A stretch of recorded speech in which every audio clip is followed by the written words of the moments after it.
Welcome to Super Slabs Collecting, a channel focused on slab flipping, smart grading, and thinking beyond the rip. PSA raised prices again. Let's talk about it.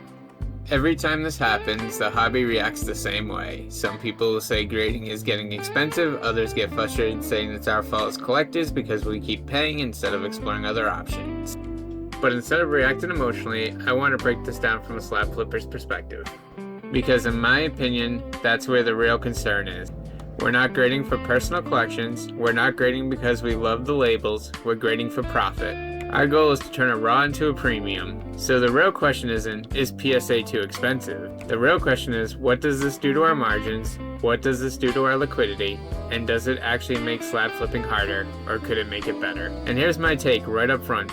PSA is still the #1 grading company for slab flippers, and if you're doing this the right way, the price increase might actually help you. Before we can understand price increases, we need to talk about why most serious slab flippers still use PSA in the first place. And it really comes down to two things: premium and liquidity.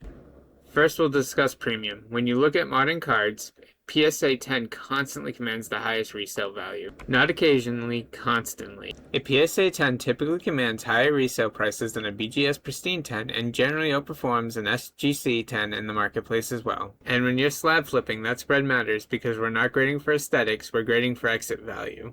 For instance, if a raw card is $75 and a PSA 10 sells for $500, that spread gives you room. If another company's 10 of the exact same card sells for $200 or $225 instead, you just shrank your margin instantly. It's that simple, and it's that real. A PSA 10 can command 3, 4, 5, sometimes even significantly more compared to competitors on the same card. Why? Because PSA is the industry standard. And until that changes, as flippers, whether we like it or not, we have to operate within that reality. Now, let's talk about liquidity.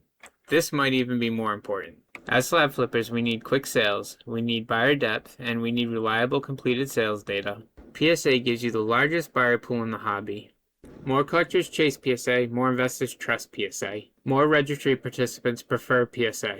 And that means when you go to sell, you're not trying to convince someone to trust your slabs. They already trust the label. For flipping, liquidity is king. You can debate label design, you can debate subgrades, you can debate who grades tougher. But when it comes to consistent resale premiums and the fastest path to an exit, PSA has become the default. And whether we love it or not, that's the environment we operate in. Now let's talk about what this video is actually about, the price increase itself, and what that means for slab flippers. Because most people stop at grading just got more expensive, but that's surface level thinking. When PSA raises prices, three things happen. First, it raises the barrier to entry. Higher grading fees means fewer speculative submissions.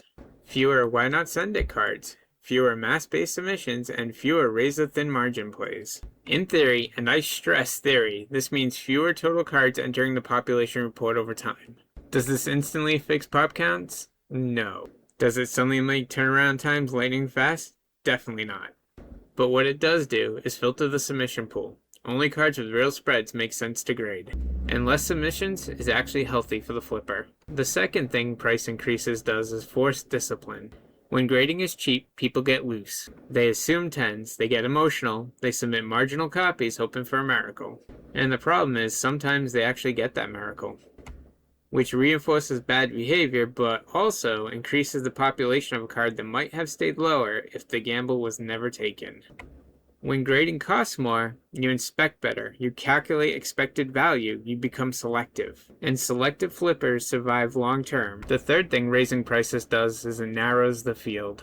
And this part is important. Higher grading costs doesn't kill slab flip. It eliminates weak margins. If your flip only worked because grading was ultra cheap, it wasn't a strong flip to begin with. As a slab flipper, grading cost is baked into the pancake, is part of the equation. If fees go up $5, $10, even $15, we don't panic, we adjust entry. We buy cards with stronger spreads, we focus on higher exit values, we pass on thin plays. It narrows the field, but that's not necessarily bad, because when the field narrows, the disciplined flipper gains ground. Here's the part a lot of people haven't considered or just won't say. The price increase might actually help you, if you're disciplined. Fewer casual submissions, fewer lottery tickets. Fewer people sending in every decent looking base card hoping for a 10. This reduces the noise, and when the noise goes down, quality stands out. If fewer cards are being graded overall, then in theory, supply growth slows. Again, not overnight, not dramatically, but directionally. And when supply growth slows while demand stays steady, that's not bad for people holding strong slabs. Now let's zoom in on the flipping side a little more. As a slab flipper, grading fees are not an afterthought.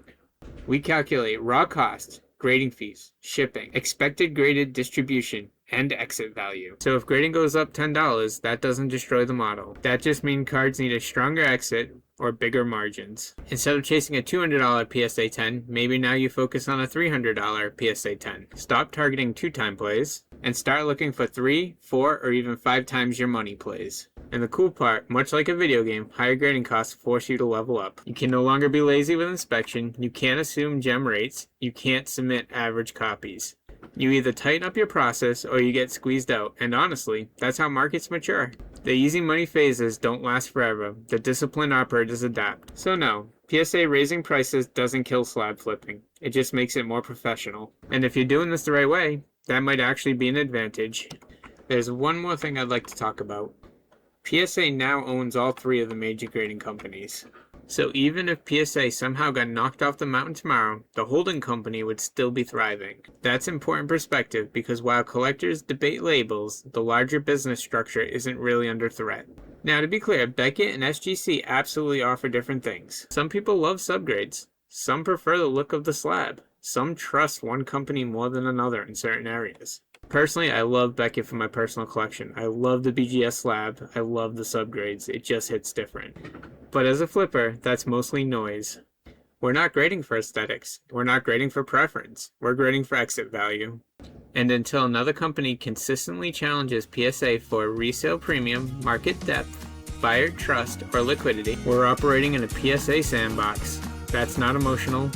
That's just the current market structure. If that changes one day, we'll adapt. But today, if you're slab flipping seriously, PSA is still king. And that's the lane we play in.